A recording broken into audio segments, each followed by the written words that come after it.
ইরানের সঙ্গে চলমান যুদ্ধের মধ্যেই ভয়াবহ ইন্টারসেপ্টর সংকটে পড়েছে ইসরায়েল।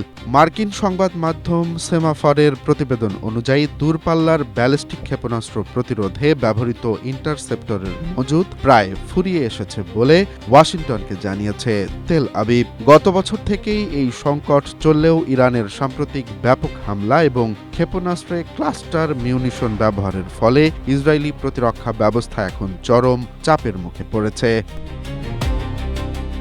মার্কিন কর্মকর্তারা জানিয়েছেন, যুক্তরাষ্ট্রের কাছে পর্যাপ্ত মজুদ থাকলেও ইসরায়েলের এই ঘাটতি যুদ্ধের মোড় ঘুরিয়ে দিতে পারে।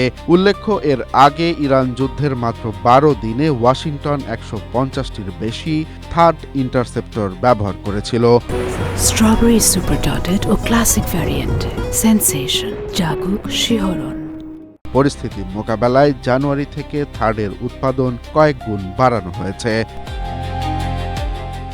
এদিকে ২ সপ্তাহের বেশি সময় ধরে চলা এই যুদ্ধে কোনো পক্ষই দমে যাওয়ার লক্ষণ দেখাচ্ছে না। মার্কিন প্রেসিডেন্ট ডোনাল্ড ট্রাম্প জানিয়েছেন, লক্ষ্য অর্জিত না হওয়া পর্যন্ত যুদ্ধ চলবে। অন্যদিকে ইরানের পক্ষ থেকে জানানো হয়েছে, আলোচনার পথ এখন বন্ধ এবং তারাও দীর্ঘমেয়াদী লড়াইয়ের জন্য পুরোপুরি প্রস্তুত। Romance Talukdar, Asia post.